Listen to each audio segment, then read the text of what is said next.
nosotros.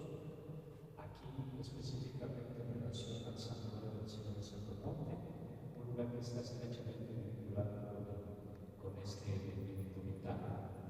¿Y cómo hacer para que empezáramos nosotros a tener ese acercamiento más allá de la celebración anual?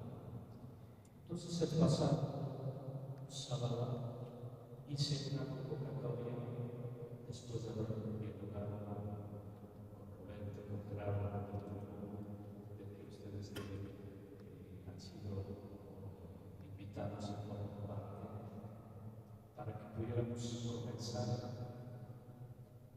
con antecedentes importantes de lo que significa para nuestro pueblo de Mecameca.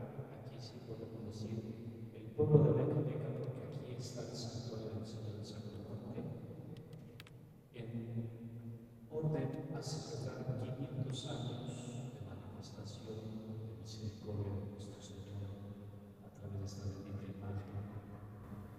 Seguramente, si nos enfocáramos solamente en lo espiritual,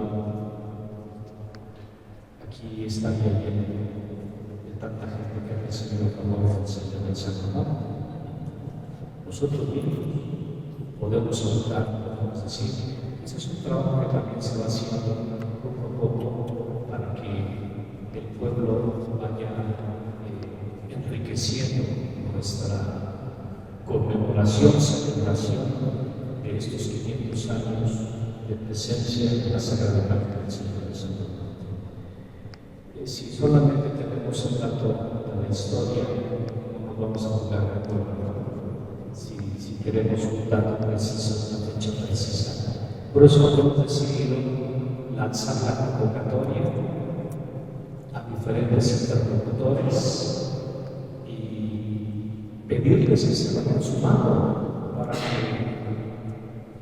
creemos una sinergia desde diferentes flancos, desde estas especialidades de los aquí presentes que nos van a enriquecer con su experiencia, sus investigaciones, su punto de vista, su visión, la experiencia misma de todo el recorrido que ellos han hecho en relación con el Señor del Sacerdote y esta región de los volcanes.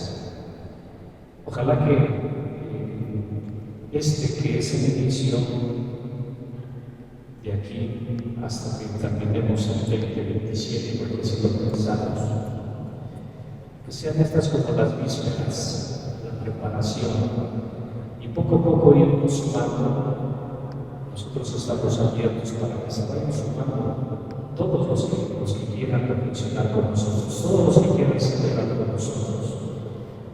Así que este es el inicio de lo que ojalá el Señor del Sacromonte nos permita ver este esfuerzo, este trabajo, más allá de lo que significa para nosotros el servicio del Señor, más allá de lo que significa para nosotros una figura emblemática como la de Fray Martín de Valencia, más allá incluso de lo que es el pueblo de Mecameca. Nos vamos juntos a escuchar que nos vienen a participar como digo, de sus conocimientos, de su reflexión, y ojalá que ustedes también extiendan a los demás para que pronto tengamos acá más participantes. Aquí estamos los que nos interesan, aquí estamos los que nos sentimos amigos ahorita. Ojalá seamos cada vez más. Y en el 2027 nos volquemos todos para que las diferentes jornadas de reflexión, de estudio, de exposición, de trabajos de diferente índole nos vayan enriqueciendo a nosotros y este sea de alguna manera el aporte que podamos nosotros darle a esta generación. Bienvenidos nuevamente, doctor Ramsés, doctora María, Eduardo, maestro Eduardo, muchas gracias por estar acá. Ustedes que se han dado su tiempo y que sabemos de su interés. Vamos entonces a comenzar presentando a nuestro responder ponente y después enseguida, cuando toque su turno, al segundo o al tercero. Buenas tardes. Pues esta convocatoria a festejar los 500 años del Señor del Sacromonte, pues es por la tradición oral de nuestra comunidad. La historia que nos han contado varias personas mayores nos dicen que hay dos versiones. La primera que dice que el Señor del Sacromonte se apareció en la iglesia de Guadalupita, la que está en la cima, y que de ahí comenzaron a bajar en procesión las fiestas el primer viernes de Cuaresma, lo bajaban hacia donde hoy es el santuario y lo volvían a subir. El Señor se había aparecido crucificado en la cruz. Y bueno, la segunda versión es que dice que en el año de 1527 pues aparece una moneda con una caja de madera y se queda en la cueva donde está el Señor del Sacromonte. Son las dos versiones que circulan en la comunidad, las dos coinciden en el mismo año y son pues la causa que hayamos pues organizado todos estos eventos en conmemoración de esta imagen, que pues es una de las más antiguas del continente americano. Bueno, pues quiero presentarles primero a la maestra, la doctora María Flores Cruz, egresada de la licenciatura en Biología de la UAM, Unidad Iztapalapa, de la maestría con maestría en Biología Vegetal por la Facultad de Ciencias de la UNAM, el doctorado en Ciencias Biológicas, Botánica en el Colegio de Postgraduados. El postdoctorado lo realizó en la UAM, Unidad Iztapalapa, y actualmente es profesora investigadora en el Departamento del Hombre y su Ambiente, en la División de la UAM, Unidad Xochimilco. Asimismo, ha impartido clases en la UAM Iztapalapa y en la UAM Xochimilco, en la Facultad de Estudios Superiores Zaragoza de la UNAM, así como en el Colegio de Postgraduados en Investigación. Está colaborando en varios proyectos, tanto internos como externos de la UAM Xochimilco, y en otros ha sido responsable. Su trabajo se enfoca en la conservación, uso y aprovechamiento sustentable de los recursos naturales, el cual ha desarrollado en los estados de Veracruz, Estado de México y comunidades indígenas de Jalisco, Chiapas y Oaxaca. Igualmente ha publicado varios artículos científicos. También ha participado tanto en congresos como en simposios, en otros eventos. Ha organizado talleres de capacitación para comunidades y estudiantes. Paralelamente, ha contribuido en la formación de recursos humanos. Forma parte de grupos interdisciplinarios de la UNAM, en el Colegio de Postgraduados de la UAM, así como en la red de investigadores del Parque Nacional Iztaccíhuatl-Popocatépetl. También en asociaciones civiles con las que mantiene una estrecha relación, colaboración y acompañamiento en la toma de decisiones. Participa como evaluadora de propuestas para la modificación y actualización de la norma 059 de la Semarnat. Es distinguida por el CETIC como investigadora nacional del periodo 2025-2029. Es la doctora María Flores que nos va a hablar sobre la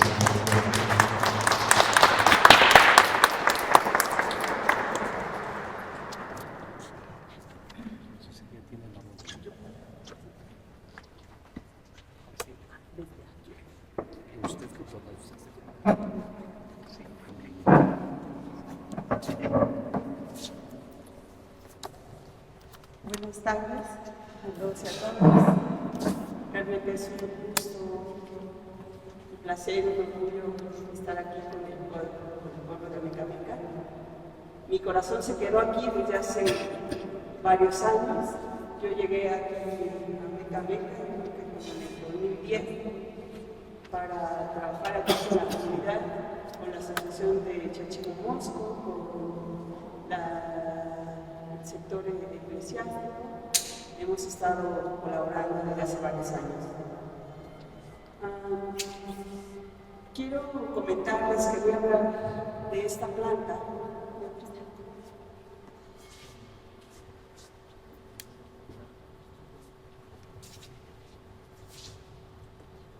Voy a hablar de esta planta que es el heno, que ustedes conocen muy bien, porque la utilizan en la época de sembrina.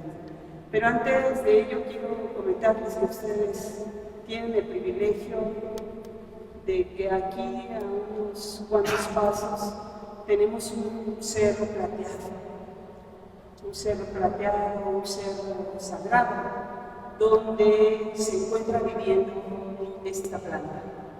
Ahorita vamos a ver que esta planta tiene una gran importancia para todas las personas, desde un papel biológico hasta un papel biocultural. Les voy a hablar de la importancia biocultural de esta planta y me voy a enfocar un poco más a los trabajos que hemos hecho aquí en el Cerro Sacromonte. Aquí en el Cerro Sacromonte no solo hemos trabajado con esta planta que se llama Tillandsia ominoides, que es un nombre científico, sino que hemos inventariado la flora de aquí de Cerro Sacromonte. No hemos concluido, pero estamos registrando las plantas, las aves, por ahora que hay aquí en el Cerro Sacromonte.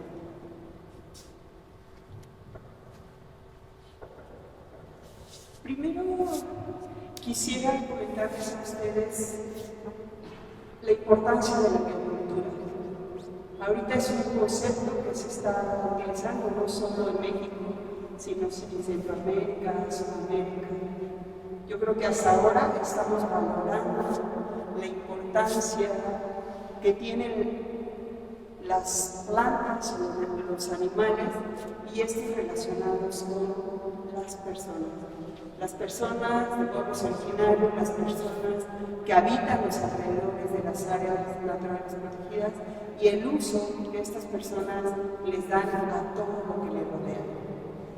No solo son plantas, no solo son animales, también son hongos, también es el bosque, el agua, el viento, las montañas. Ahora se le está dando un valor muy importante de considerar todos estos elementos de la naturaleza. Sabemos que el cambio climático está aquí, que es una realidad y que no podemos ser ajenos a estos cambios climáticos que están sucediendo ya desde hace varios años. La biocultura implica los conocimientos y saberes tradicionales sobre los recursos naturales. Generalmente, las personas que habitan en las áreas naturales protegidas, en los bosques o en las selvas, mantienen una relación estrecha, repito, con la naturaleza. Dentro de la biocultura podemos reconocer aquellas relaciones materiales y aquellas relaciones inmateriales. Las relaciones materiales nos hablan sobre todos aquellos recursos que podemos usar para elaborar medicamentos, infusiones, para construir nuestras casas, para cultivar nuestros alimentos, para hacer uso también de lo que nos proporcionan los polinizadores. En fin, nosotros estamos aquí por la naturaleza. Las plantas absorben el dióxido de carbono, que es un contaminante y que nos está afectando y que es una de las razones principales del cambio climático. Entonces las plantas se encargan de absorber ese dióxido de carbono y nos regalan oxígeno. Las plantas son los únicos o las únicos organismos que nos proporcionan oxígeno y con ese oxígeno nosotros podemos estar aquí en este planeta. Entonces esos son recursos materiales. Pero hay otros, los inmateriales. Hay grupos de personas que tienen una relación estrecha con algunas plantas, con algunos animales o con algunos hongos. Pero es una relación espiritual, una relación en donde la gente hace ciertas ceremonias, tiene ciertas actividades para dar gracias de lo que recibe todos los días. Aquí podemos observar estas imágenes del lado derecho, es la iglesia de San Juan Chamula. Ahí en esa iglesia consideran a esta planta que está aquí como una planta sagrada. Construyen la casa de Dios con esta planta y en esta casa de Dios llevan a cabo sus rituales y sus ceremonias. De este lado es un grupo de personas de Chapa de Mota, también en Chiapas, en donde van más de 500 personas a colectar una planta que se llama Irlancia de Valencia y se la traen a la iglesia de aquí de Chapa de Mota y hacen altares con esta planta. Entonces también tienen una relación muy estrecha con esa especie. En la biocultura podemos hablar de ecosistemas tradicionales, de diversidad biológica, domesticada, de recursos naturales y de un simbolismo, como ya les había comentado, muy fuerte que se tiene con los diferentes organismos. El heno también tiene importancia material e inmaterial, y lo vamos a ver más adelante. El heno es una especie que nosotros los biólogos la conocemos como Tillandsia usneoides. ¿Por qué es un recurso material? Porque lo usamos para medicina y lo usamos para los nacimientos. ¿Y por qué es inmaterial? Porque vamos a ver más adelante que el heno desde la antigüedad se usaba en las casas para recibir a los niños o como protección en los hogares.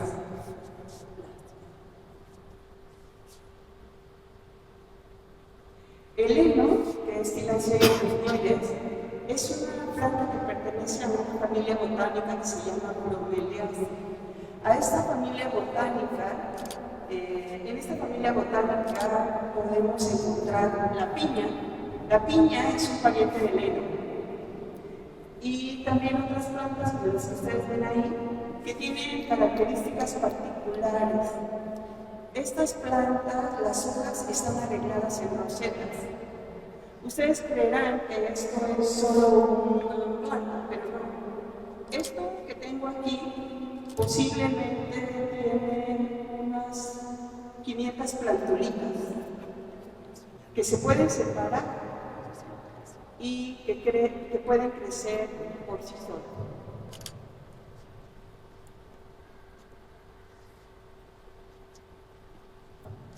Cada una de estas es una planta, entonces les decía, se caracteriza porque las hojas están en una roseta. Nosotros, los biólogos y los biólogos, llamamos una roseta como las hojas del maguey. Las hojas del maguey están arregladas en una roseta.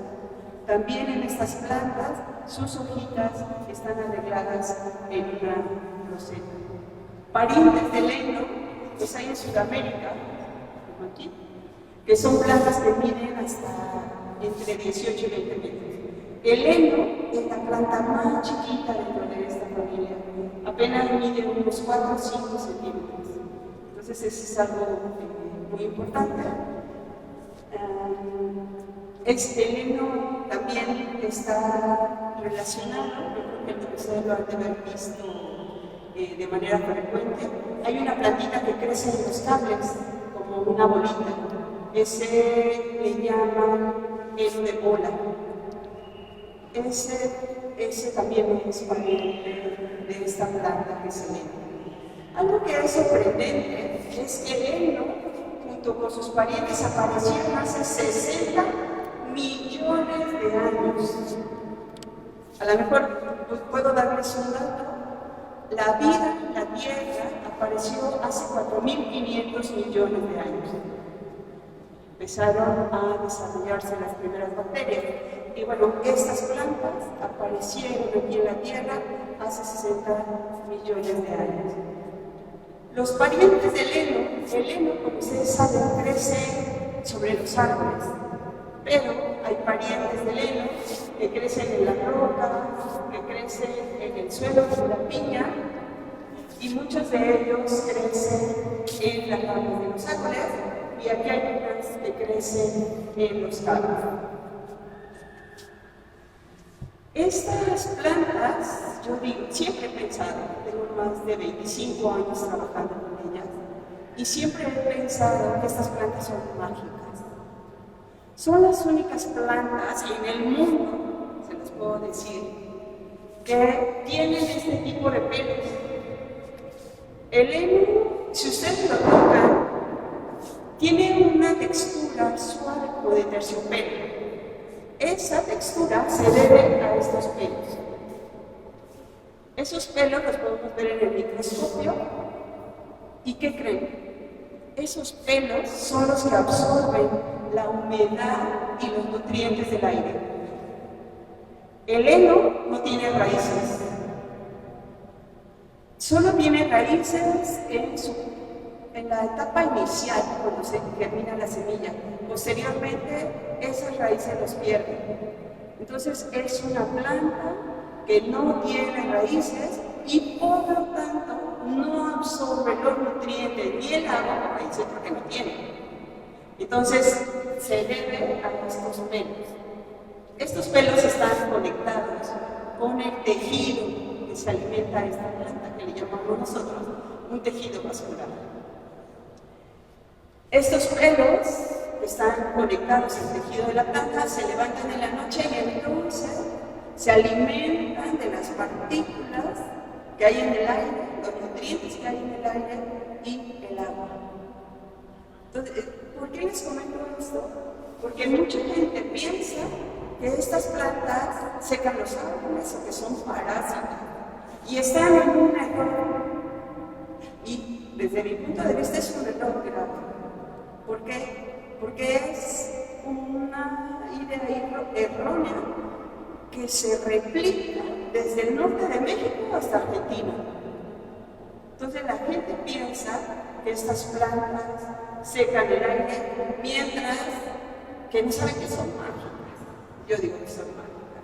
Porque les digo, este sistema de alimentación, ninguna otra planta la tiene en el mundo. Solo el heno y los parientes del heno. Hay algo también muy importante. El heno solo se distribuye desde el sur de Estados Unidos hasta Argentina. No hay en Europa, no hay en Asia, en África, en Australia, en ninguna otra parte del mundo podemos encontrar ni el heno ni los parientes de esta planta. De ahí que vienen muchos extranjeros del viejo mundo a llevarse estas plantas a sus países. Entonces solo se distribuye en América. El heno se distribuye, les repito, desde el sur de Estados Unidos hasta Argentina. Entonces no hay en ninguna otra parte. El heno es una planta epífita. ¿Por qué señalo esto? Porque las plantas epífitas solo crecen sobre los árboles, son su sostén. Necesitan sostenerse de alguien. ¿Por qué? Porque no tienen raíces funcionales. Entonces, imagínense, si algunas de ellas estuvieran en el suelo y no podrían alimentarse, ¿por qué sus raíces no son funcionales? Entonces, una planta epífita crece sobre las ramas de un árbol y lo único que hace con él es sostenerse, reproducirse, desarrollar sus flores, sus semillas y distribuirse o dispersarse. Vean esto tan bello. ¿Alguna o alguno de ustedes había visto la flor de heno? Estas son las flores de heno. Son maravillosas porque es de todos los parientes de esta planta que habitan en México, que son alrededor de 400, ella es la única, o él es el único, donde sus flores tienen aroma. Y el aroma es como jazmín. Ustedes pueden apreciar, si es que tienen heno en su casa y lo notan que florece, huelen. Tiene una fragancia, yo diría, exquisita. Entonces, cada uno de estas plantulitas va a desarrollar una flor que es de color verde. Al heno también se le conoce como paixtle, baxchi, musgo, barba española, barba de viejo. Tiene gran importancia, protege a los árboles, les da humedad, los mantiene a cierta temperatura y el heno nos proporciona servicios ecosistémicos. El heno, ya les había comentado, absorbe agua y nutrientes y almacena agua. Entonces almacena una gran cantidad de agua que durante el día esa agua se va evaporando. ¿Por qué servicios ecosistémicos? Absorbe dióxido de carbono y libera oxígeno. Además absorbe el agua, forma parte también de los nutrientes del ecosistema y nos da servicios ecosistémicos que nosotros llamamos culturales. Es decir, lo usan en Navidad y también lo usan para fines medicinales. Y vamos a ver más adelante cómo antiguamente este heno era utilizado. Los pájaros se llevan las hebras para hacer sus nidos. Me decía una persona en Veracruz que el heno es antibacterial, antiácaros. El heno mantiene, podríamos decir, libre de ácaros un espacio. Vamos a ir más adelante por qué. Lo usaban para relleno de colchones o de sillones. Yo he llegado a pensar en algún momento que con el heno podemos hacer camitas para perros o para gatos y va a evitar que el gato o el perro tenga pulgas o algún otro organismo, porque tiene propiedades medicinales que no permiten que se establezcan otros organismos. Es un refugio de murciélagos. Aquí lo han visto el señor Conde, también el maestro Verado. Se refugian ahí los murciélagos. Y los murciélagos también juegan un papel ecológico importante en la naturaleza. Son polinizadores de flores para que se desarrollen también los frutos. Se desarrollan en el heno, pupas de mariposas, llegan las mariposas, colocan ahí sus huevecillos, desarrollan la larva, después la pupa y de ahí en la metamorfosis se liberan las semillas. Entonces también tienen un papel ecológico de gran relevancia. Les decía, los usan en algunas partes de México para relleno de colchones, los usan también lo usan como fibra para lavar los trastes o lo usan como forraje. En varios lugares, cuando hacen falta pastura, por ejemplo, en época de calor, utilizan el heno y se lo dan a los animales. Esto lo habíamos comentado en nuestro país, en época de sembrina, lo utilizan en el nacimiento.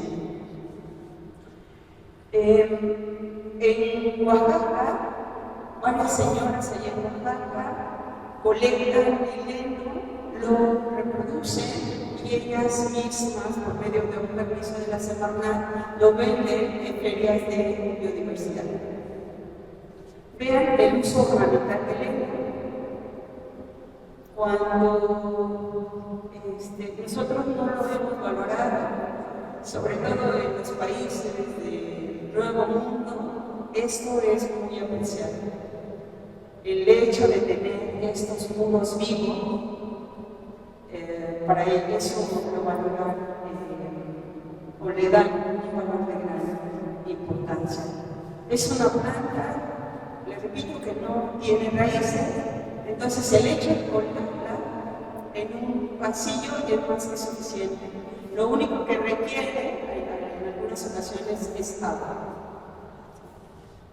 Bueno, aquí es una persona cultivando el heno en mallas de metal y lo único que hace es revisar el crecimiento del heno. Esta planta, sobre todo para aquellas personas que no la valoran, es una planta medicinal. Una planta que ha sido utilizada para padecimientos de almorranas, de orejones, de caspa, padecimientos digestivos, antiepilépticos, astringente, gastritis, para bajar la placenta, acelerar el parto, astringente, antipirético. Y algo muy importante, lo están utilizando para disminuir los niveles de glucosa en sangre. No les estoy dando una receta y tampoco considero que eso pudiera ser una receta. Se están haciendo estudios en la UAM y se ha observado que el extracto de esta planta sí baja los niveles de glucosa en sangre en ratones. Ahorita están caracterizando las moléculas, entonces el siguiente paso es probarlo en pacientes. Entonces yo no podría decirles qué cantidad se requiere para ciertos padecimientos. Es algo que estoy compartiendo con ustedes, que es una planta valiosa y que tenemos que valorar. En Tuxpan, Jalisco, vamos a esta parte inmaterial. En Tuxpan, Jalisco, el heno lo utilizan para elaborar un traje para los danzantes. La danza se llama la danza de los Huaychis. Ellos se consideran el guardián, se consideran los guardianes de la naturaleza.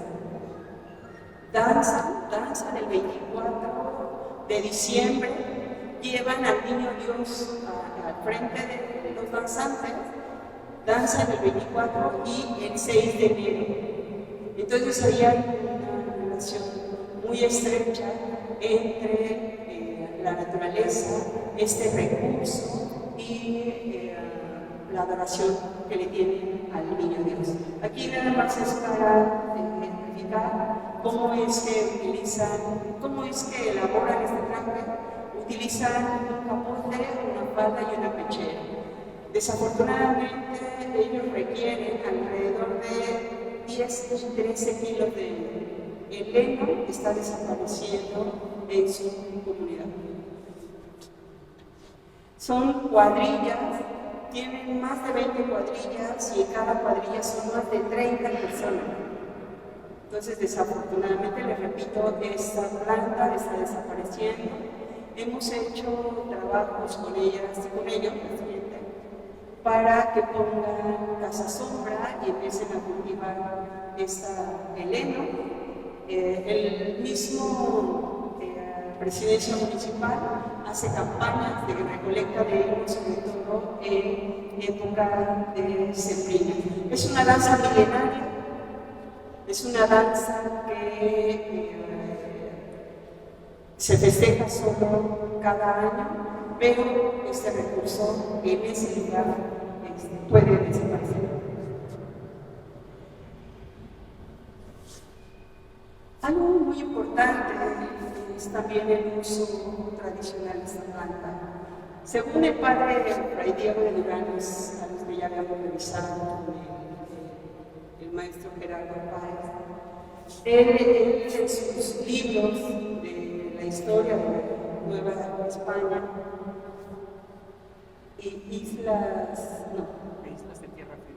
Islas de Tierra Firme, cita esto como la fiesta del Huaypastli, es una fiesta de toda la tierra que se celebraba la fiesta de los montes, en especial los de Sierra Nevada. Yo lo cito textual, pero desde el siglo XVI esta planta ya el padre Fray Diego había registrado en sus notas la importancia que tenía para las personas que habitaban en este lugar. También se menciona ahí que el heno es el que da significado al Tamuancho, al paraíso terrenal en el cerro de Sacromonte, representa a los guardianes del Tamuancho.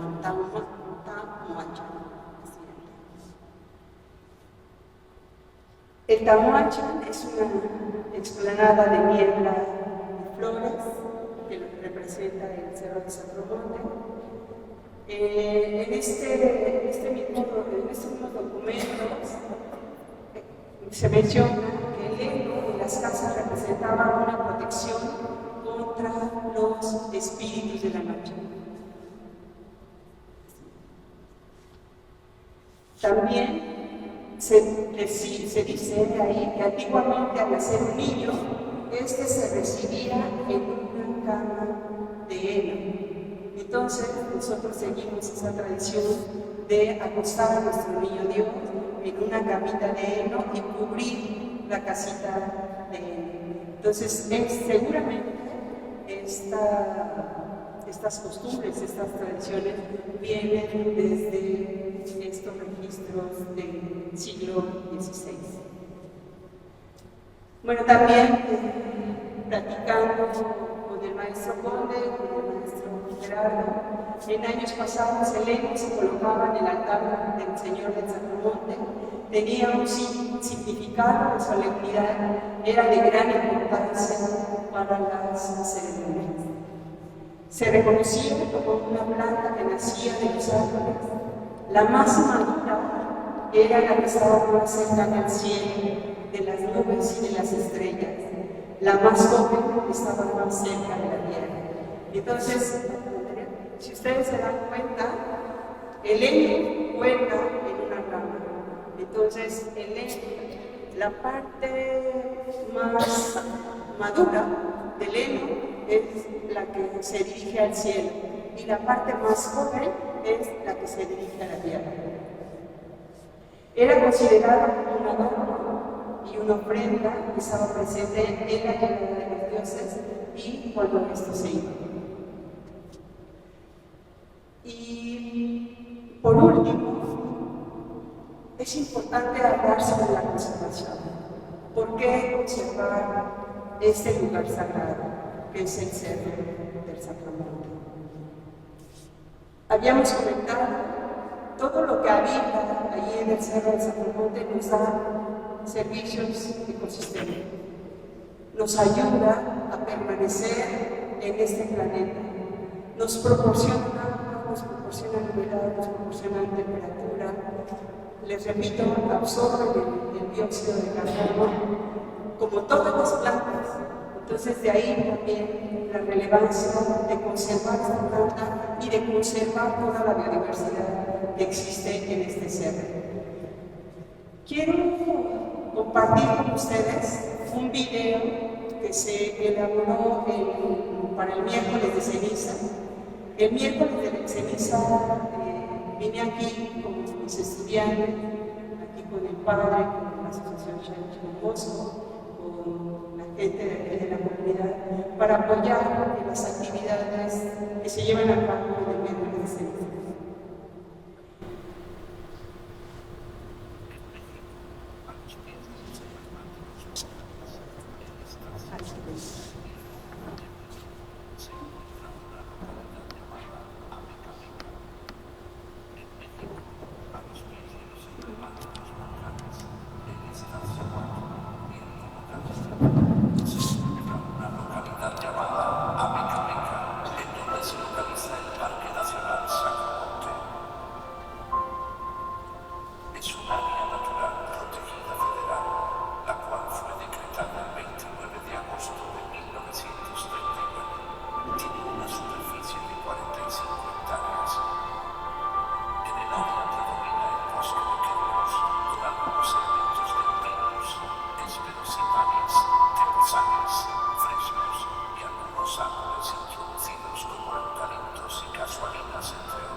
Desde hace más de 15 años, la Universidad Autónoma Metropolitana ha estado presente en la comunidad. Se ha llevado a cabo un acompañamiento en la toma de decisiones sobre la conservación, cuidado, protección y conocimiento de la biodiversidad del Cerro Sacromonte. Se ha participado en el Consejo Asesor del Área Natural Protegida. Se han realizado tareas de recolecta de basura, retiro de especies que dañan los árboles, resguardo de la ART en el miércoles de ceniza, así como en la difusión del conocimiento en foros participativos. Por último, el Parque Nacional de Sacromonte ha sido un espacio de convivencia, integración social, toma de decisiones y trabajo colectivo entre los distintos sectores. El reconocimiento biocultural de la montaña sagrada nos ha acercado a conocer su biodiversidad e importancia cultural.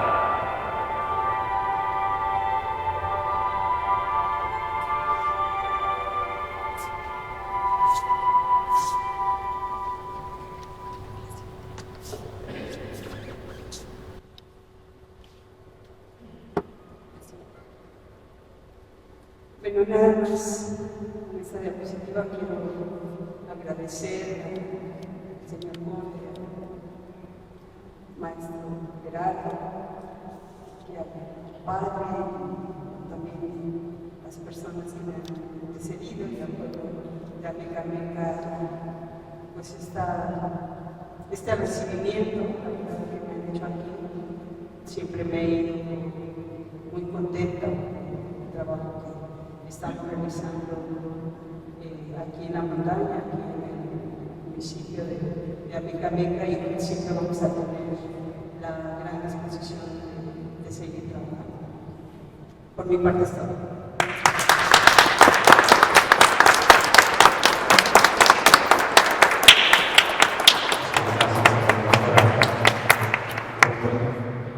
Es un trabajo silencioso, pero mucho valor, mucha investigación, dedicación, cariño, por supuesto, cariño que se da a este lugar emblemático para nosotros.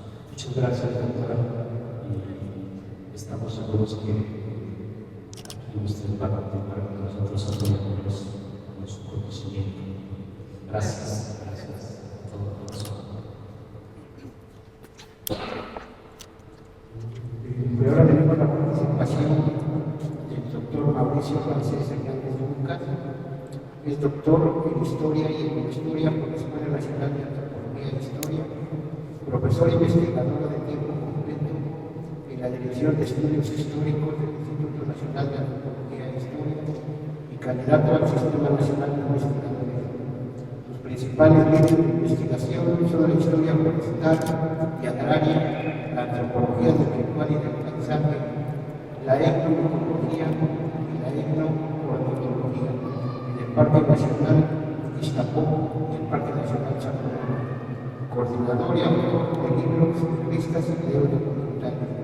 Organizador de los seminarios Antropología de la Montaña y el Clima e Historia Ambiental y Campesinado en el Departamento de Estudios Históricos. Miembro de la Sociedad Latinoamericana y Caribeña de Historia Ambiental, de la Sociedad Mexicana de Historia Ambiental y miembro de la Congregación Vecinal de Sacromonte Chilchilipus.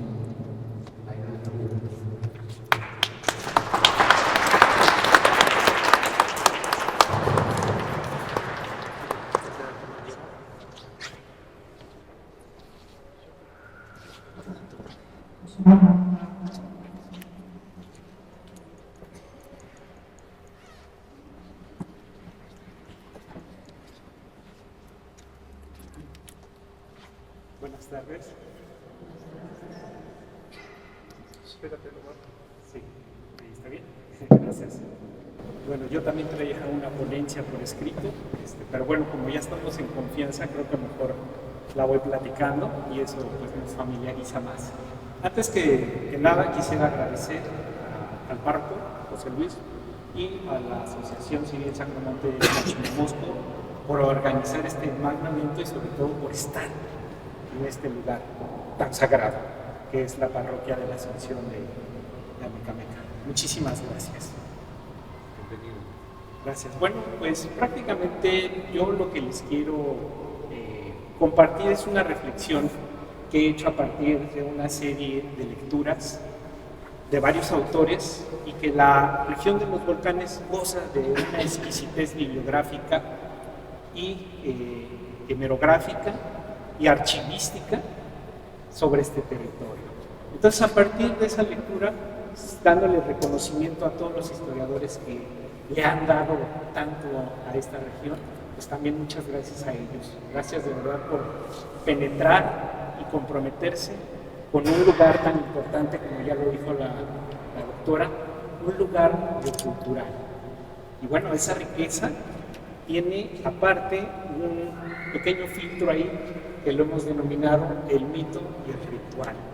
Y ese mito y el ritual, más allá de observar un paisaje morfológicamente hablado, pues tiene toda una connotación de carácter simbólico. Y eso nosotros lo podemos notar con el día a día aquí en Amecameca. Bueno, adelante. Bueno, pues esta cuestión simbólica y mitológica, pues imagínense ustedes, tiene más o menos 700 años perviviendo aquí en la región de los volcanes aproximadamente. Los camaradas arqueólogos pues lo han dividido en diferentes temporalidades. Lo datan desde el posclásico y algunos hasta un poquito más hasta el preclásico. Bueno, eso pues nos da una idea por qué Amecameca ha sido, digamos, un recinto donde hay mucha afluencia de un corredor migratorio de migraciones. En la actualidad lo seguimos viendo y lo podemos ver en la fiesta del Señor del Sacromonte, ¿no? Solamente este año llegaron 80,000 personas aproximadamente y eso pues nos quiere dar la importancia que tiene este lugar. Ahora, lo ha tenido desde muchos años atrás, ¿no? Y entonces, bueno, pues yo solamente les quiero compartir que estas sociedades del posclásico que vinieron migrando durante mucho tiempo, pues nada más andaban, como quien dice, inspeccionando ese lugar para poder darse cuenta de algunas manifestaciones o algunas hierofanías sagradas que les iban a dar el lugar correcto para poder asentarse y poder erigir este tipo de santuarios como es el del Señor del Sacromonte. Bueno, pues ustedes se imaginan que este espacio mesoamericano tiene identidad y está vivo y cargado de esencias frías, calientes, de naturaleza acuosa, ígnea, todos estos opuestos complementarios del arriba y del abajo, y eso todo ya lo podemos ver en la praxis campesina. ¿Alguien de ustedes todavía aquí, de los presentes, sigue cultivando su maíz en las milpas? Pues, ¿cuáles son las principales fuerzas que están ahí emergiendo para que crezca la milpa? Exactamente. Bueno, y ese lugar tenía ciertas características y ese lugar lo llamaron algunos historiadores, la Muancha. Ya lo dijo también la doctora en su ponencia. Y bueno, también esto lo podemos ver en algunas referencias, en los códices, lo podemos también ver en las crónicas del siglo XVI. Y todas estas crónicas se están refiriendo a un lugar histórico, es un lugar utópico. Pero ese lugar utópico también necesita tener una réplica. Y esa réplica, ustedes se pueden imaginar que estaba aquí en Amecameca. ¿Alguna vez lo han pensado, lo han meditado? ¿Alguna vez se han puesto a observar el paisaje, que es lo primerito que observan en el horizonte? Bueno, pues ese Tamuacha es un árbol. Era un árbol florido, del cual emergían fuerzas frías y calientes que bajaban del cielo, se instalaban en la tierra y cruzaban hacia el inframundo, la loca. Todo eso estaba ahí. Y todo ese complejo cosmogónico estas antiguas sociedades lo estuvieron buscando durante mucho tiempo. Y cuando vienen y se asientan aquí, están buscando un lugar. Dicen, bueno, pues ese Tamuancha, ¿dónde está? En el mito, algunos historiadores se han explicado que probablemente se encontraba en una cueva en Cuernavaca. Otras personas dicen que se encontraba en el Golfo. Y entre estas propuestas, una de ellas es que se encontraba en Amecameca. Pero no anteriormente no se llamaba así, se llamaba Tamuancha Chalchimumoso, en donde está el altar lejano, o donde están las aguas verdiazules. ¿Ustedes se imaginan ese paisaje hace 700 años? Con agua, con árboles, con flora. Y a esto le llamaban el Xochitlalpan. La palabra lo dice, el lugar de las flores. Y bueno, este cerro, el Amaqueme, como también de los múltiples nombres que tiene Amecameca, pues era este Momostli, es un altar, es natural y es indisoluble de los volcanes Ixtaccíhuatl y Popocatépetl.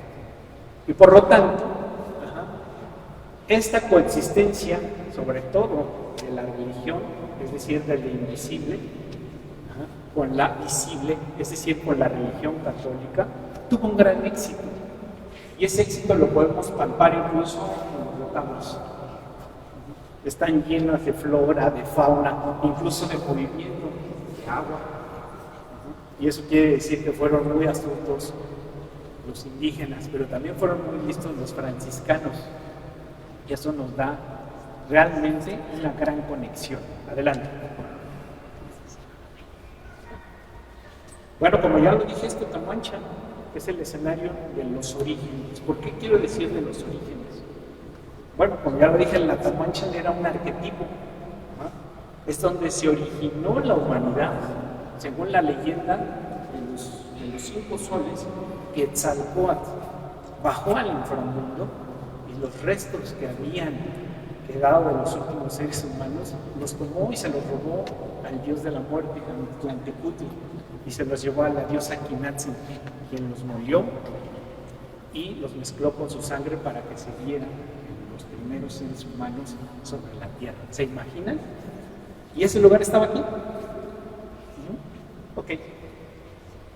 Bueno, pues esto solamente, ¿qué nos quiere decir? Que este anclaje terrenal,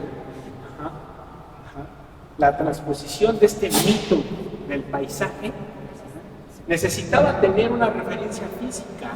Y esa referencia física del mito nos dice que se encontraba específicamente mirando hacia los 2 volcanes, hacia el Ixtaccíhuatl y el Popocatépetl. Y si nosotros nos subimos a la cima del cerro, ¿qué es lo primero que se ve hacia el horizonte? Entonces cumplía con todas las características. ¿Ustedes pueden imaginar eso?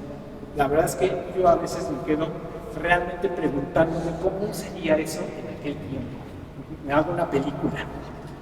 Adelante. Tal vez ahora con la inteligencia artificial se podría hacer algo espectacular con todas estas referencias. ¿Ok? Bueno, sobre esta Tamuancha Chalchimumoso, esta Tamuancha mítica, ¿qué fue lo que se encontró? ¿Qué fue lo que vieron estos primeros pobladores que les llaman quillahuistecas, cocolcas, xostecas y olmecas xicalancas? ¿Qué fue lo que vieron? ¿Qué fue lo que encontraron?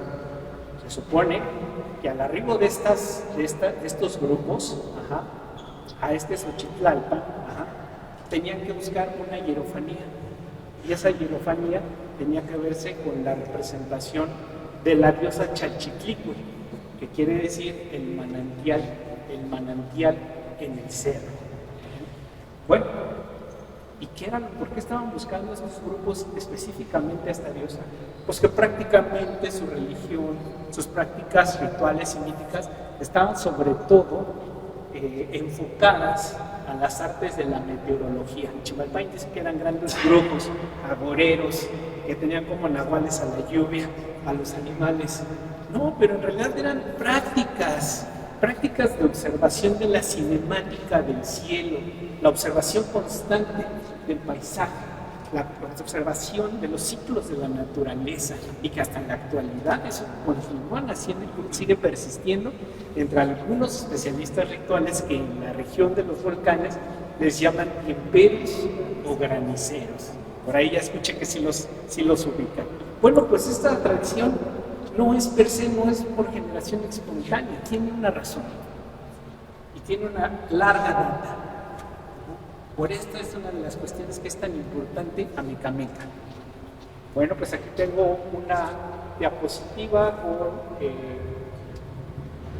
la representación de la diosa de los manantiales, de las aguas horizontales, que se llama Chachitli. Adelante.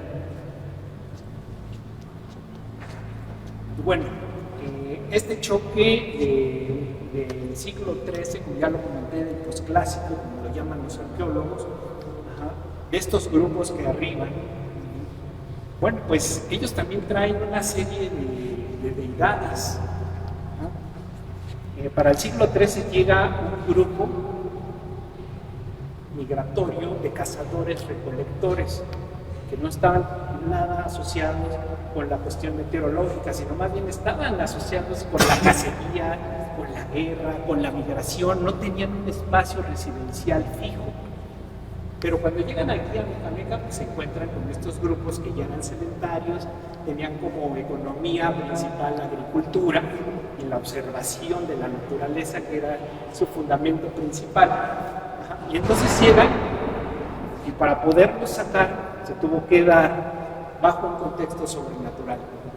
Llegan y su dirigente, Atonantzin, flecha la fuente donde se había manifestado su diosa y se quema y se va. Y es así como arriban estos grupos de cazadores-recolectores.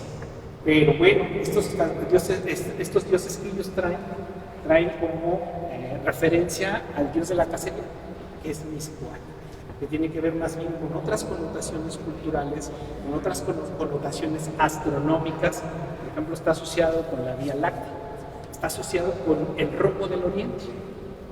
Entonces eran total y absolutamente diferentes. ¿Y qué es lo que sucede con este grupo cuando ya está centrado? Pues tienen la necesidad también de poder manifestar la necesidad de invocar la lluvia. ¿Y qué es lo que sucede? Cambian por el dios de la cacería, lo cambian por el Chavichiutotoli. Y esto también se dio a través de una manifestación sagrada, como la que se le ha dado también a los indígenas, como por ejemplo la manifestación de la Virgen de Guadalupe, o estos eventos epifánicos o sagrados que han tenido muchas personas, no solamente en México, sino en el mundo. Y este fue el ejemplo.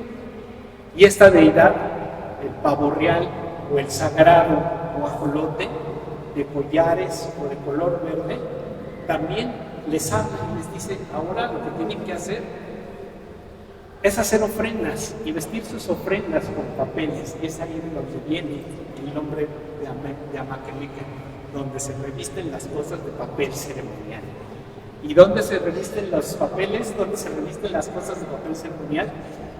En el Tlalocan. Perdón. Ahí en el cerro, ¿no? Exactamente.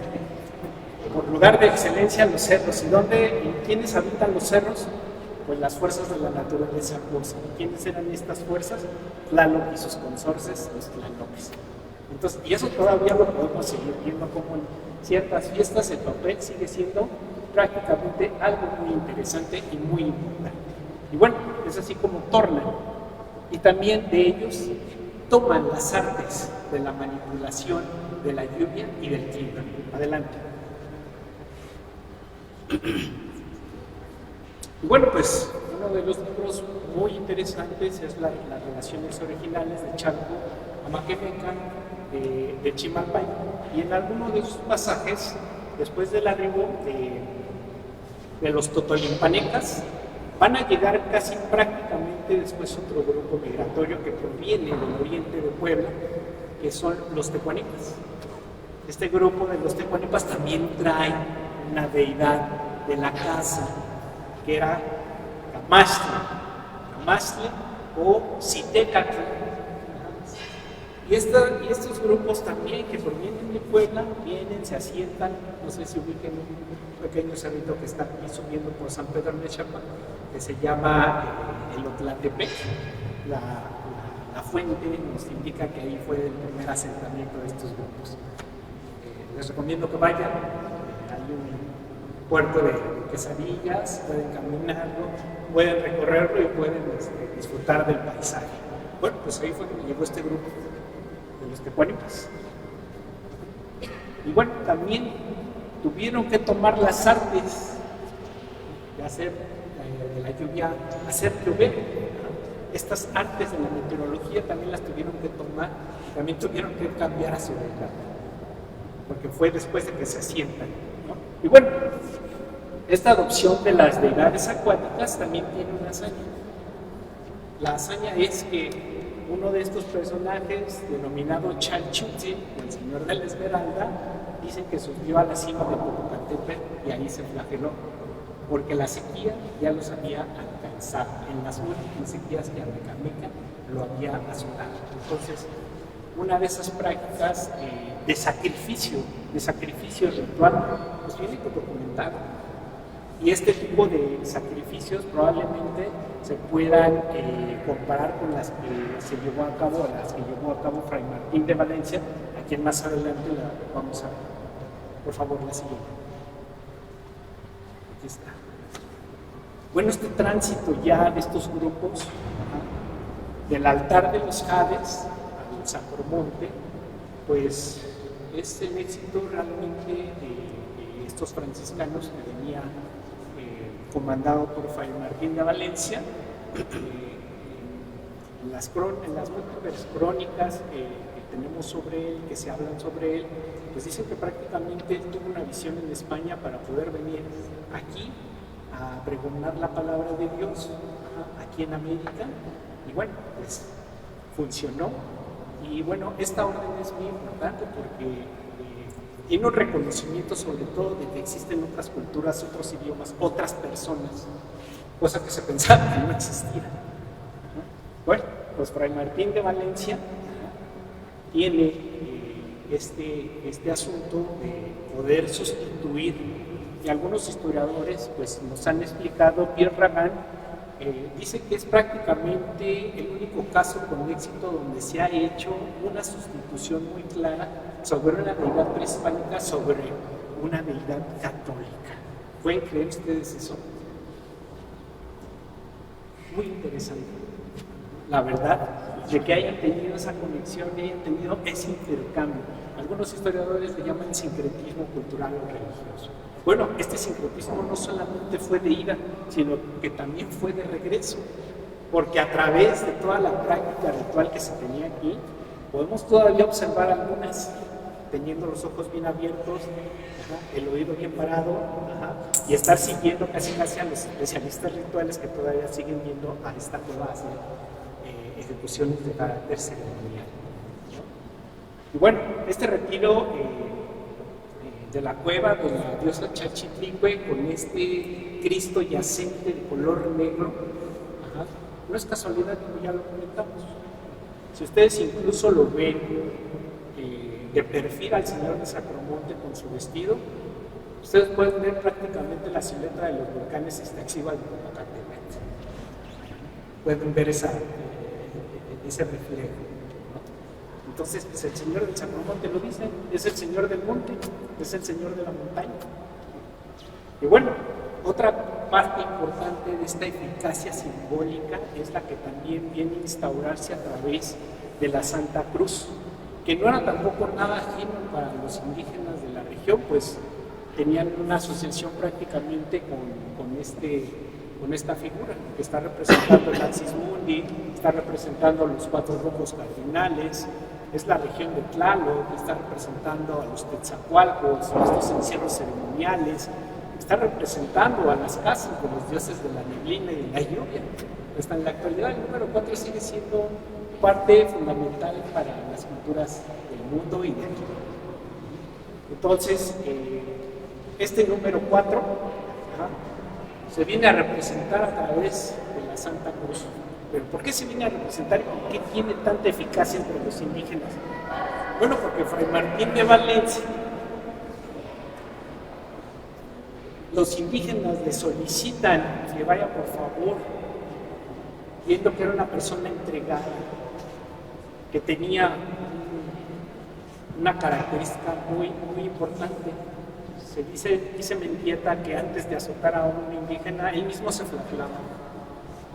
O dicen que levitaba. Sagún dice que el convento de Tlalmanalco lo vio levitando, que lo vio levantado del suelo, del piso.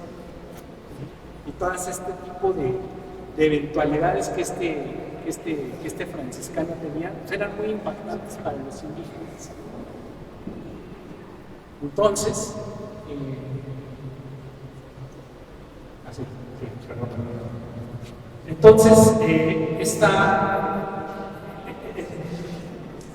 esta eficacia simbólica que tiene la cruz es porque él mismo va a los cerros, se flagela, los lleva al frente de la cruz y hace llover.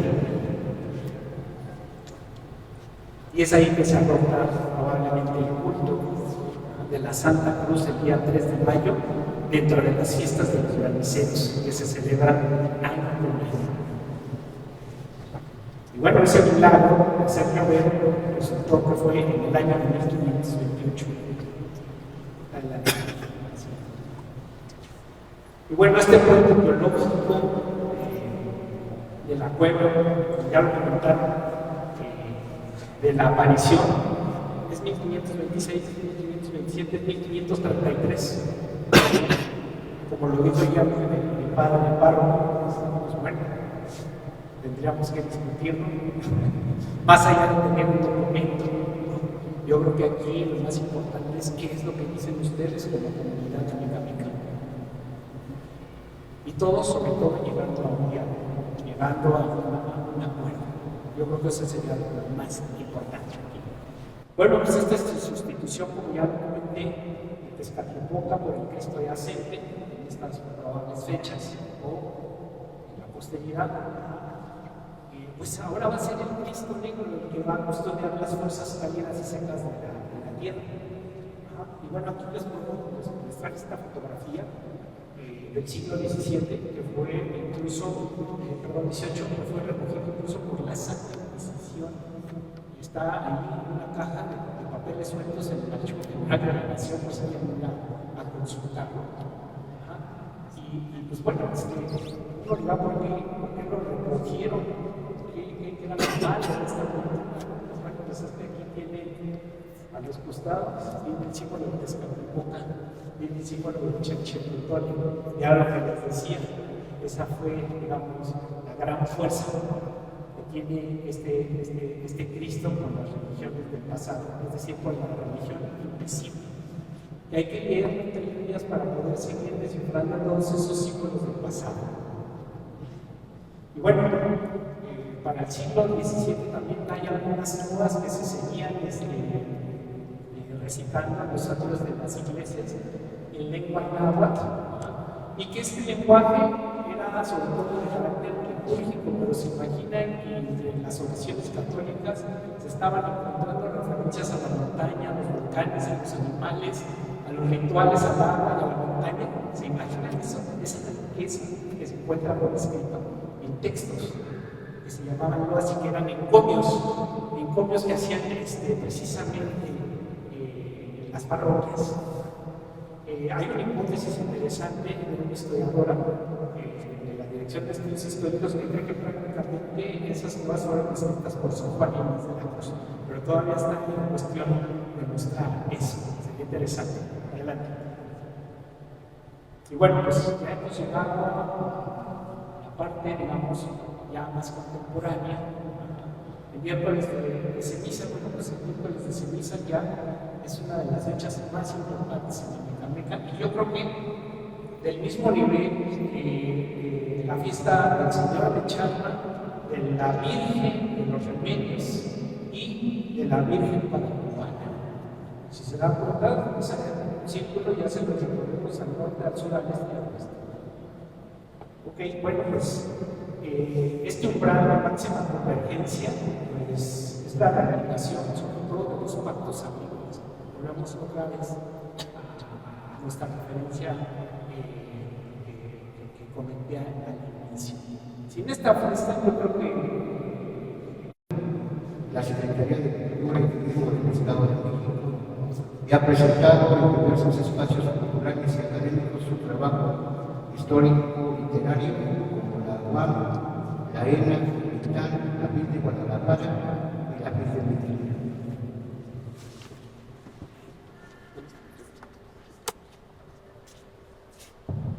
Bueno, pues muy buenas tardes a todos. Es un gusto estar aquí en el templo y ex convento dominico de Nuestra Señora de la Asunción. Agradecerle la invitación al Padre Luis, párroco de esta comunidad, a la Asociación Sacromonte Chalchumomosco y pues de la no, es otra veneración.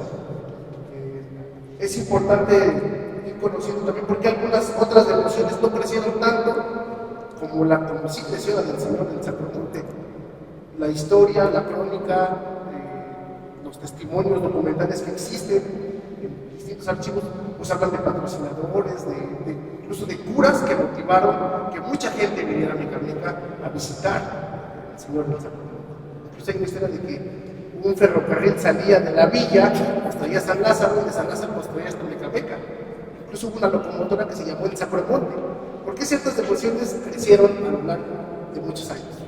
Bueno, felicito también al pueblo de Mecameca, a la Asociación Sacromonte Chalchumomosco, a la parroquia de este lugar, por conmemorar 500 años de la aparición del Señor del Sacromonte.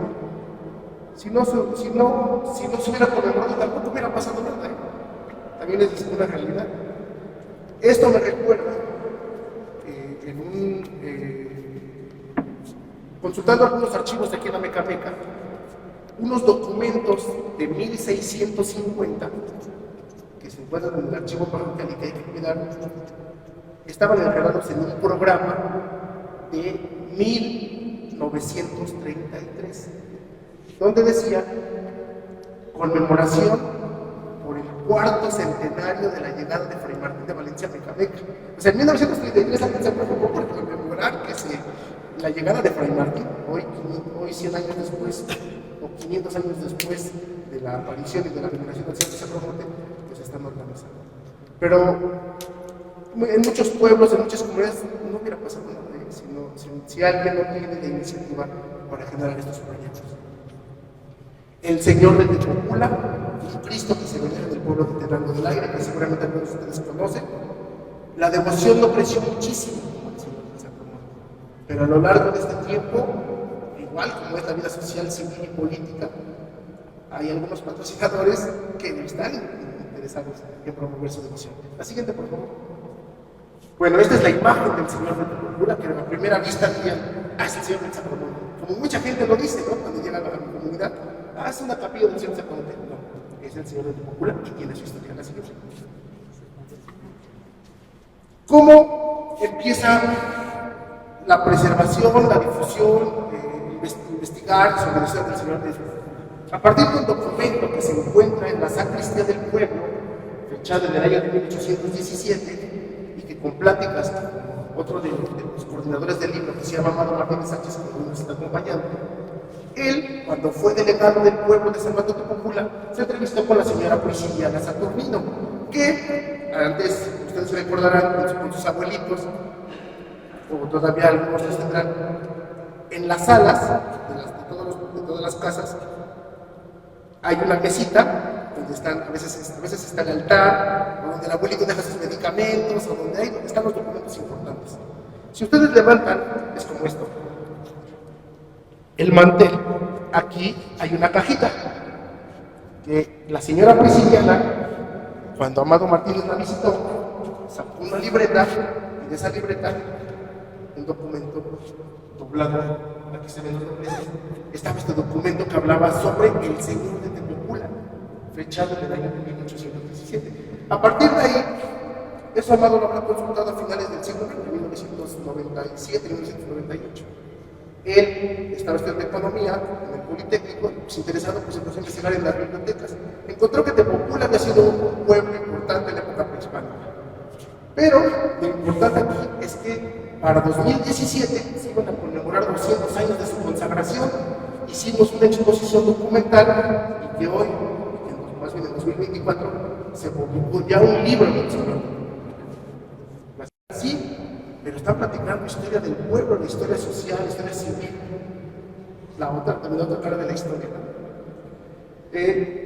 Hay un sinfín de memoria oral, de vida política, civil, cultural y religiosa. Entre las historias de mayor cero importancia en el pueblo de Tepopula son las que se cuentan sobre el Señor de Tepopula. Estas historias narran los acontecimientos que la imagen ha transitado por diversos periodos históricos. Desde época novohispana, la independencia, la revolución, la guerra cristera. Incluso en Tepopula tenemos un documento, que por cierto se lo comparto al padre, que Rafael Guizar y Valencia, hoy un santo mexicano, quería venir, bueno, lo andaban correteando por la guerra cristera, él era el obispo de Veracruz, y quiso venir a ver al Señor del Sacromonte. Pasa por Tepopula, deja un catecismo, deja su firma, Rafael Guizar y Valencia, en Tepopula en 1927, y llega a Meca a ver al Señor del Sacromonte, pero en este contexto de la guerra cristera. La siguiente, por favor. Es importante darle voz a la comunidad, como ya han dicho. Estas personas que hoy vemos aquí, a lo largo, ella es la señora Prisciliana, la que guardaba el documento, una persona de 1900, murió alrededor de 9 años. Estos son los abuelitos de Amado Martínez, que vivían muy cerca del templo. Don Primitivo Vidal, que todavía no puede entrevistar, que está Padre Castellón. Y la señora Inés Contreras también, más o menos 95 años. Estas personas pudimos entrevistarlas, pudimos tener su testimonio de cómo se fundó el pueblo, de qué se contaba sobre el Señor de Tepopula. Incluso hasta nos contaron cosas del Señor del Sacromonte, del Señor de las Agonías, que son también veneraciones muy antiguas en nuestra región. 5 Cristos son los que resguardan nuestra región: Señor del Sacromonte, Señor de Tepopula, dulce nombre de Jesús, Señor de las Agonías, y el Cristo de Tlalnepantla. Y todos negros. Casual, como dijo el maestro Ramsés, no, la siguiente. Igual, estábamos investigando sobre la historia del Señor de Tepopula fácilmente. Como historiador, pues vamos al Archivo General de la Nación, a la British Library, vamos al Archivo de Indias, a Utah, a la Universidad de Oxford, a la Biblioteca de la Mancha, sí. Pero como un día me dijo un historiador, la historia de México sí está en los archivos, pero también está en los baúles viejos de los pueblos. Ahí se vive, ahí está el testimonio de pleitos locales como en Mecameca, como en Tenango, como en Tlalmanalco, y que a veces la historia oficialista que nos enseñan en la primaria y en la secundaria, pues todo pasó en la Ciudad de México, la revolución pasó en Cuautla y los de aquí estábamos dormidos. No. En estos pueblos, en San Mateo de Tepopula, Mecameca, pues existe otro tipo de historia. Historia que nos importa más a nosotros, que nos debe de llamar la atención. Así fue como este trabajo del Señor de Tepopula. Y sí hay cosas en estos archivos sobre el pueblo de San Mateo de Tepopula y de Tenango de la y de Tlamecameca y de muchos otros de otras regiones. Pero los que competen al Señor de Tepopula los encontramos en baúles viejos, húmedos, y así muchas veces en las casas de sus abuelitos o de algunos familiares hay archivos, tan solo las escrituras de los terrenos que hoy ustedes poseen. Ahí vienen algunos nombres como Texcalisco, Teopanixpa, de cómo se llama el premio donde vive en la carnicería, en el Coppel. No, esos premios tienen un cierto nombre. Bueno, la siguiente, por favor. Ahí nos encontramos una serie de documentos, por ejemplo, este que habla sobre la aparición del Señor de Tepopula, que lo encontramos igual, en un baúl, pues todo viejo, ya húmedo, ya tiene estas inclemencias del tiempo. Este documento dice lo siguiente: Chaltepec, eso es como nuestro Sacromonte, nuestro cerro sagrado en Tenango, pero que el gobierno a lo largo de todo el siglo XX lo ha minado y ha sacado material. Y eso es, y aún sin hacer propaganda política, hoy el verde lo sigue chupando. Chaltepec, cerro amurallado de Rezontle de Tepopula. A la orilla de los alpinos es hallado el Santo Entierro, porque el Señor San Pedro y el Señor de Tepopula son los santos entierros, que como es ministro del Señor, que por la gracia de los Chalcas, cura del curato de Chalca.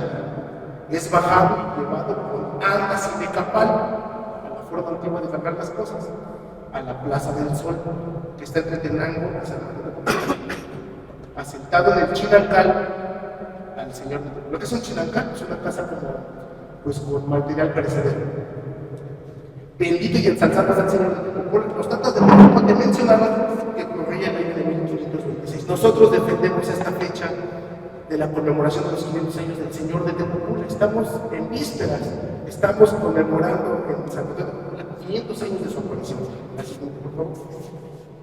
Esta es una imagen del Señor de Tepoztlán, el Señor que se venera en Tepoztlán, y que también aquí en Amecameca, las litografías de la época conservaron la misma, nada más que quedaron de Tepoztlán, el Señor que se venera o Señor del Sacramento. Es la misma litografía, doña Lolita, por aquí anda doña Lolita, la tiene, y es el mismo. Pues, a veces por economizar las imprentas, pues la misma. La siguiente. Este es otro documento, el que da testimonio. La siguiente, por favor. Pero aquí lo que me llama la atención de este documento es que dice: el benemérito don Miguel González de Aguirre Soto, cura propio y juez eclesiástico de Tenango de Tepoztlán, consagra al Señor del Santo Entierro que se venera en su iglesia de esta doctrina. El canto que hoy, así como en la Mecameca, el alabado que se tiene al Señor del Sacromonte cuando sale de la urna, cuando lo sacan de la cueva, cualquier movimiento que se haga en el Señor del Sacromonte, también el Señor del Tepoztlán tiene su propio canto, que como vemos, pues cumplió 200 años en 2017. Y el de aquí es que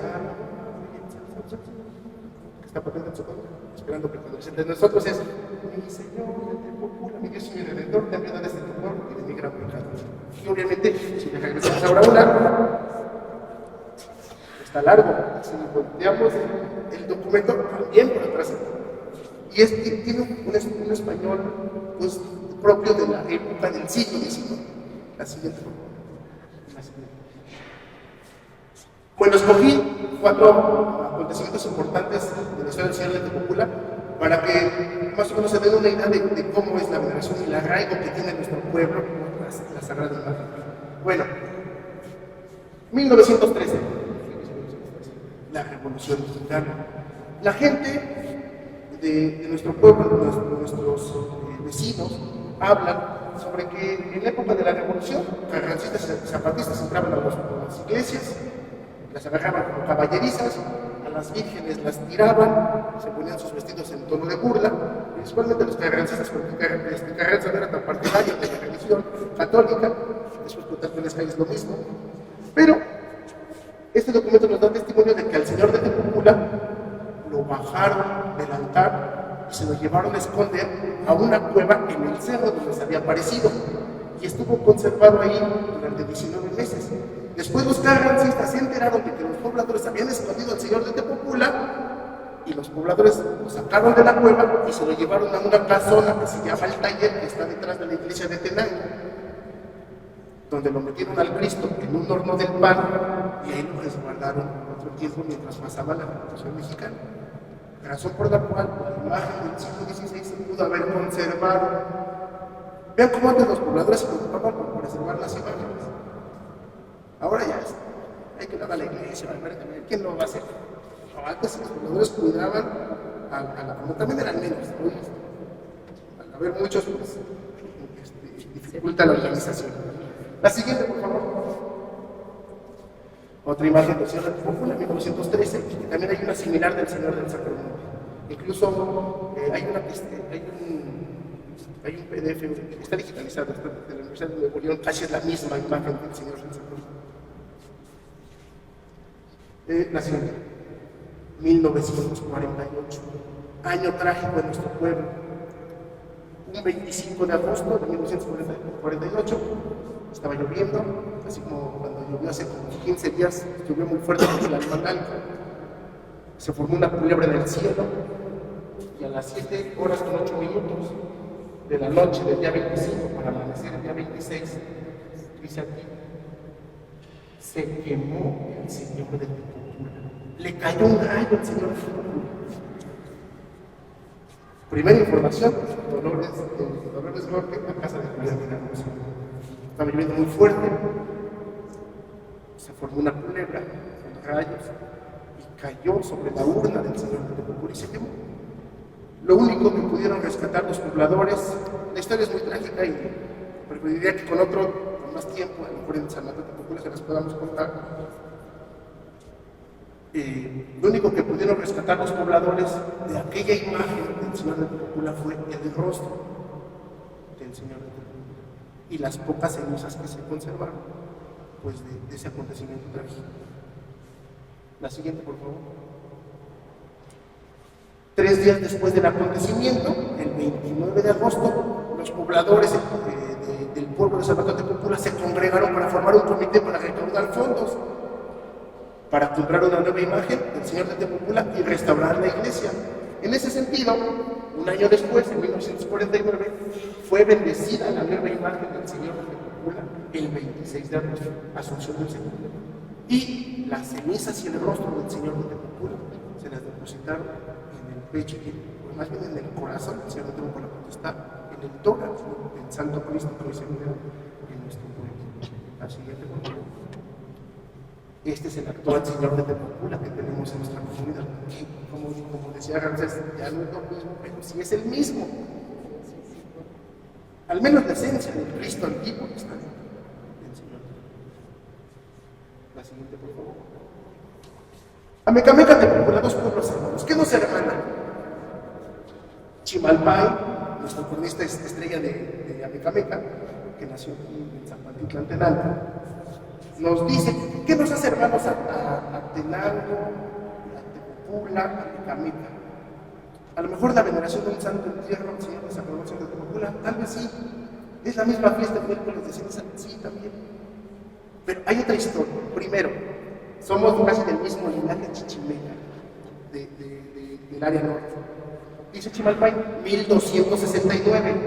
También en este año, Coahuitzatzi e Itzcuautzi se marcharon de Tenango, de Xocpalco, de Tepopula, de Agua del Aire, y llegaron a la cumbre del Cerro Camaqueme, el Sacromonte, donde se encontraron con otros 2 tlacotes chichimecas, quienes Tecatzi, Chichimeca y Tequicua, y su hermano menor, Atonalzi. Esta es la zona más, Atonalzi, Chichimecatepec. Se encontraron los 2, los de Ameca y los de Tenango. Atonalzi y Coahuitzatzi se estuvieron tirando flechas, se pelearon. Pero luego de que ambos se vieron y se reconocieron como chichimecas, esta es la palabra clave, se reconocieron, se repartieron el cerro Amaqueme, donde enseguida fundaron la ciudad de Amaquemeca en este año. Asimismo, pusieron todos los dineros de sus tierras y comenzaron su asiento y gobierno. Los de Tenango, los de los Totolimpas, los Tenangos y los Totolimpas se reparten la parte sur de Amaquemeca. Ahora vamos a ver otra cosa que traemos para ustedes. La siguiente, por favor. Este es más o menos el paisaje, y me gusta mucho lo que dijo Ramsés, el lugar del agua azulada, el agua dejada, más o menos. Este es el cerrito de Amecameca, por la Amecameca, y vean cuánta agua bajaba de la estación y de los volcanes de la estación. Este es el río que está por La Rosa, este es el de la Verdura, este es el de Panoaya, y vean cuántos bracitos entraban a Amecameca. Hay fotografías por ahí donde Silvestre López, seguramente es una de estas acequias, estos cañitos. La siguiente, por favor. Y este es nuestro pueblo de Tenango, Tepopula. Ahora sí ya regresamos con esto.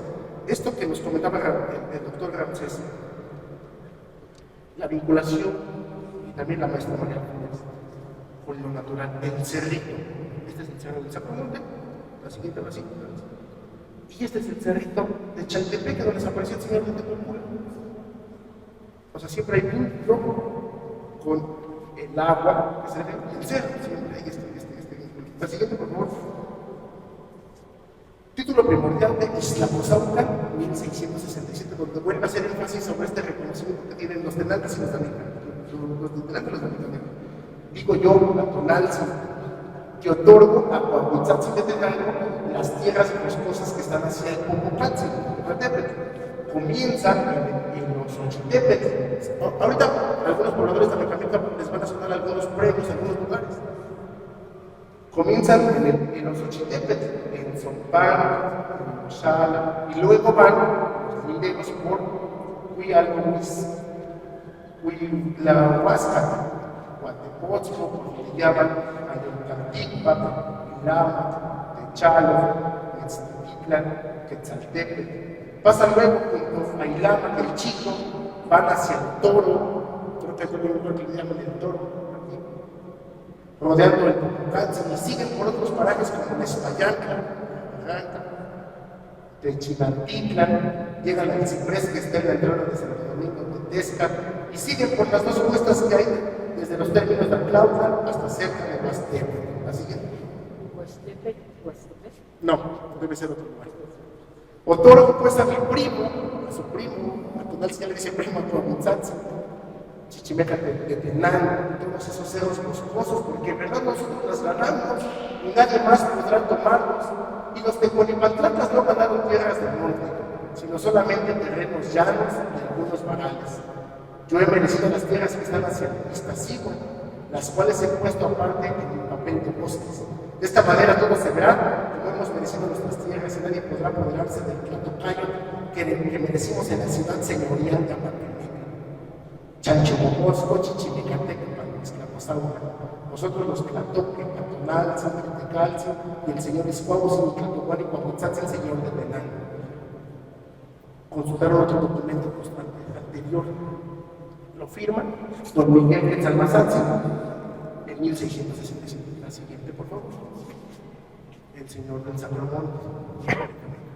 La siguiente, por favor. El señor de Tepocula.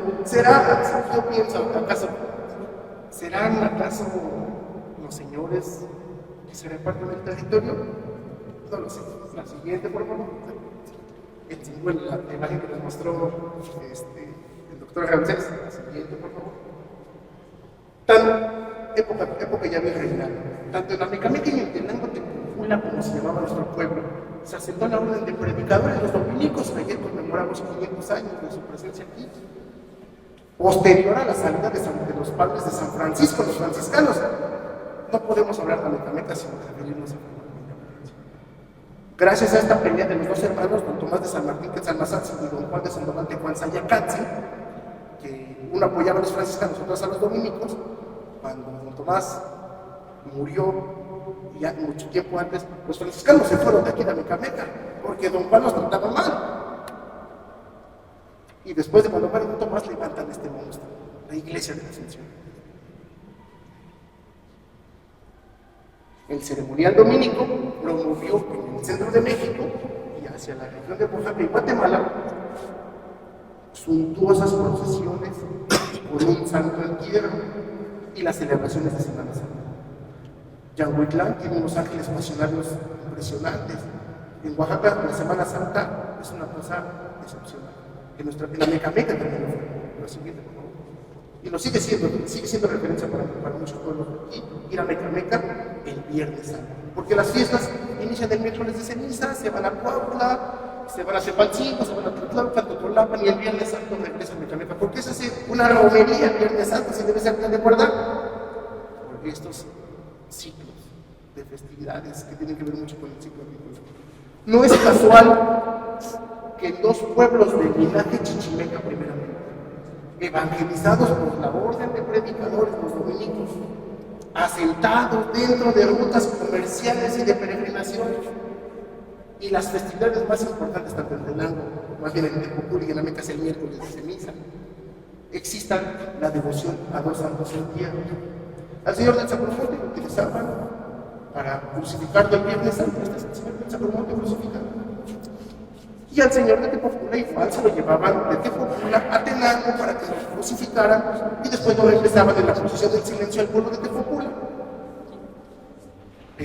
Pero hubo por ahí un pleito que ya les contaremos en otra ocasión y el padre dijo, no, ya no traigan los de Tepocula, mando a hacer mi santo entierro porque es que me va a aventar, se llevaban el canastito los de Tepocula cuando bajaban al señor de Tepocula de la cruz, los de Tepocula ponían su canastito y así dice el documento. Y ya cuando se llevaban al señor de Tepocula, los de Tepocula se llevaban el canasto. Y como eso no generaba ingresos para la parroquia de Tenango, pues dijo el padre, no, mejor mando a hacer el mío. Pero la devoción no creció, se fue para abajo. Esto es lo que nos hermana. las devociones a los dos santos enfermos. ¿Ya no hay otra? ¿Cuándo vamos a celebrar los 500 años del Señor de Tepopula? El próximo sábado, 29 de agosto de 2026, en la iglesia de San Antonio de Tepopula.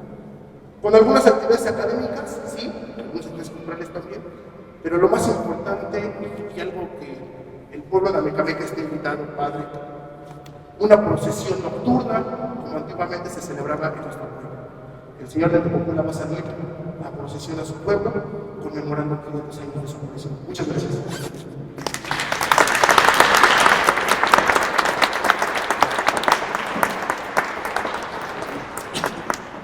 Muchas gracias a nuestro Eduardo.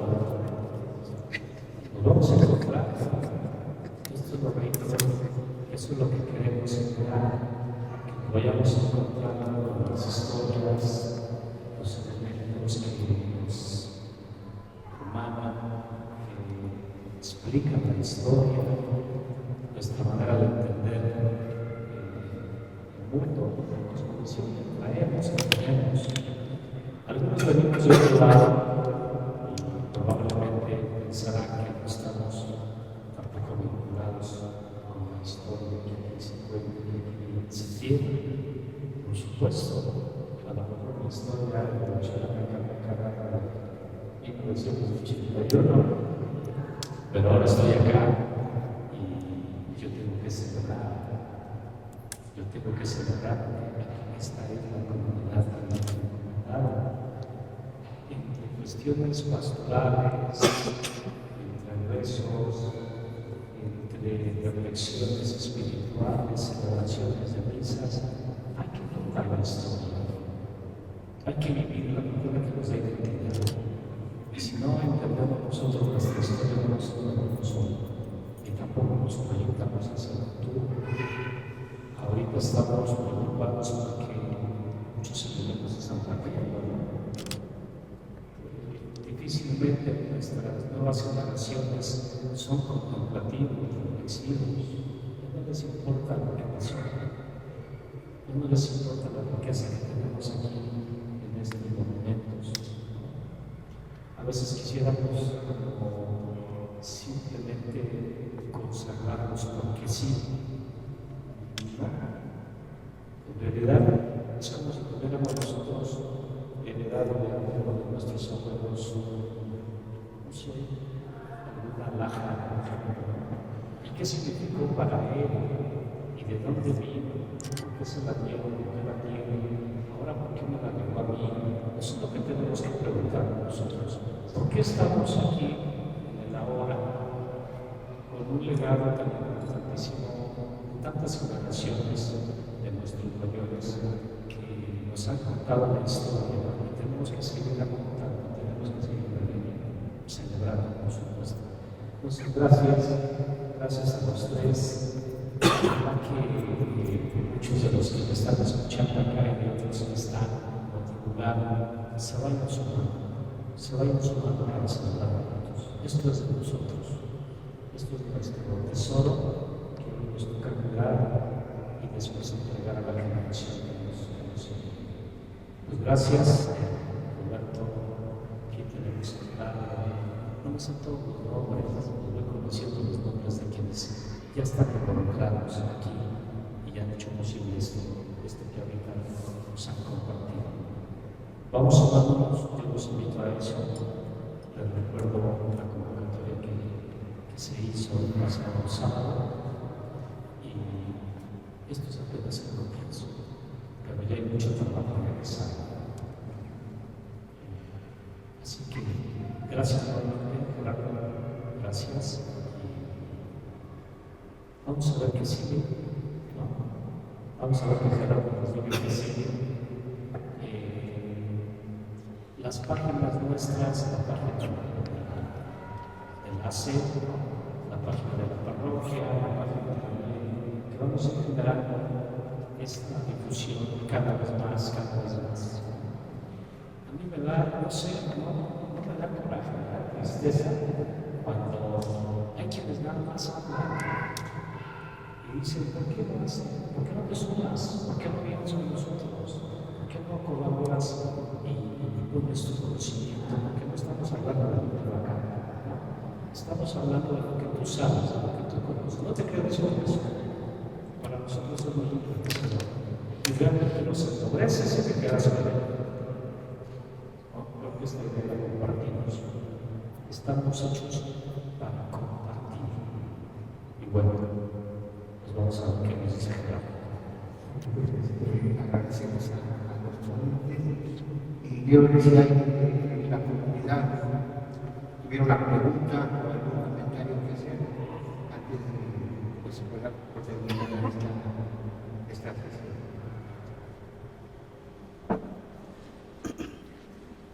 Tú quédate con eso y yo ahorita lo vamos pasando. Gracias, buenas tardes. Un montón, pero una en particular ahorita creo que me brinca directamente y creo que es un llamado en estos 500 años, es la posibilidad de que no es un huevo, es un pelonazo, tengo entendido que es sé que está resguardado dentro de la cofradía de los clementineros todavía, pero también el Señor ya es grande y se dejó de tocar, además se perdió esa tradición de tocar. Tenemos juguetes hasta que me hace sufrir a mis hijos, no solo los despiertan, los ensordecen, pero el teponazle, que es un sonido que además efectivamente se dice pues que resonaba en todo el valle y que tiene una acústica muy particular y dentro del misticismo pues tiene un motivo, despierta cierta energía, pues la posibilidad de buscar que ahora a partir de los 500 años ese teponazle regresara al Sacromonte y empezara nuevamente a tocarse en la madrugada, ¿no? De la noche que se hace todo el ceremonial de la danza allá dentro de la capilla y que en la mañana, a las 5 de la mañana, se saca el Señor de Sacromonte. Yo creo que hacer ese llamado valdría mucho la pena, ¿no? Como una misión a proponer lo que yo pueda ayudar con mucho gusto, ¿no? Pero más bien ahí hay que ver con ¿cómo se llama el señor de allá arriba de ya está muy malito además, don Godofredo, que siempre daba el tamalito, el café a los peregrinos que llegaban en la noche cansados. Él pertenece a esa cofradía y nos hablaba del otro señor que también lo tiene resguardado, ¿no? Pues ver esa posibilidad, pero ya como una gestión de la comunidad, porque también yo entiendo el celo de la persona que resguarda, decidir a casa de quién va a ir a dar y como por qué, ¿no?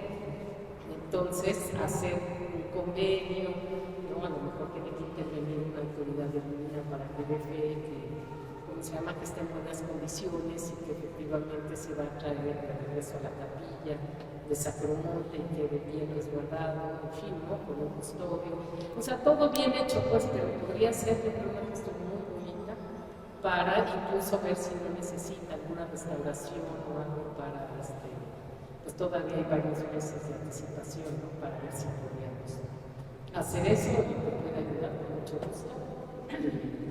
Y por otro lado, pues estamos con el libro de los 500 años de la aparición de Sacromonte, que estamos trabajando. Se tuvo que ir el arqueólogo Jaime Nicola Rocha, estuvo aquí un ratito, se tuvo que retirar de esa Secretaría del Agua del Estado de México. Estamos impulsando esa publicación con la Secretaría de Cultura y pues ahorita seguimos viendo ahí algunos datos para que nos dio porque van a nutrir mucho para esa publicación. Muchas gracias.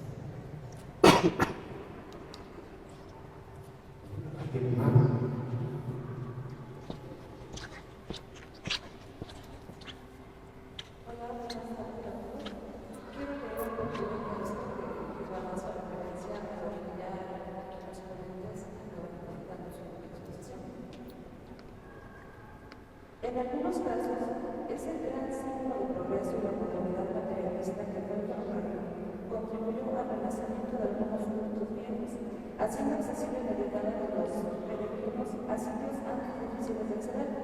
Tal sucedió con el ferrocarril de Morelos que hacía parada en la entregando la temperatura de cielo, es el aire cercano al cielo de las montañas, el aire puro que agita la cabellera de los pinos mientras el copo y el pista levantan al cielo la mirada hacia adelante de sus picos, en que se quiebran y dispersan los rayos del sol. Amecameca, una de sus cuatro, es una de esas antiguas poblaciones del estado de México napada de los majestuosos volcanes.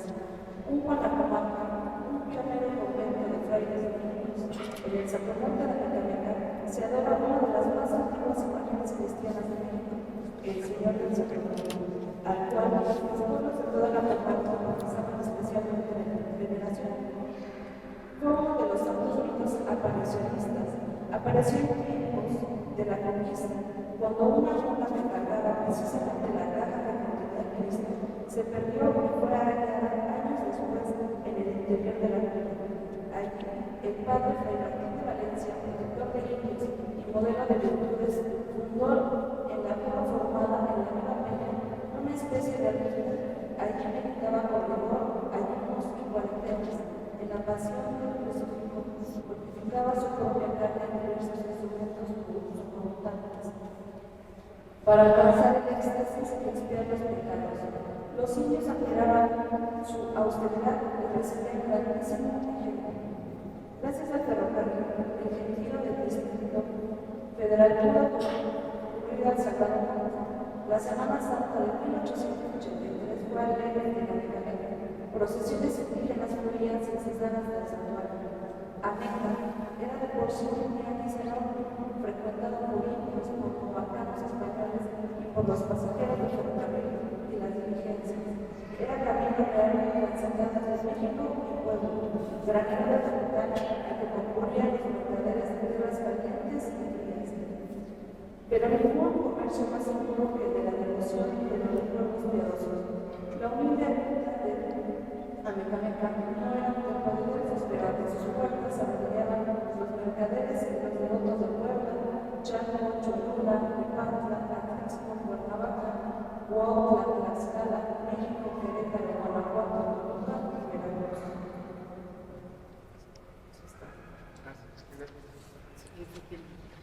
El libro se llama Viaje a la República de las Letras, el tercero de Enrique Camonas Zamora.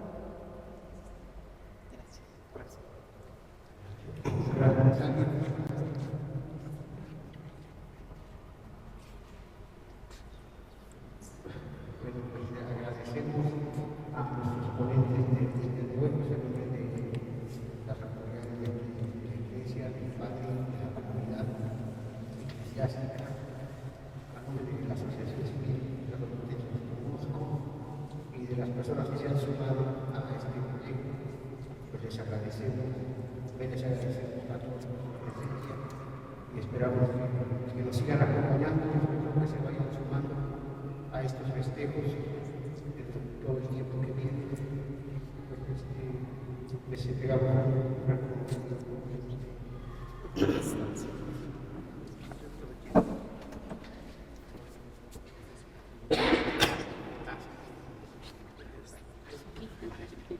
Muchas gracias. Gracias.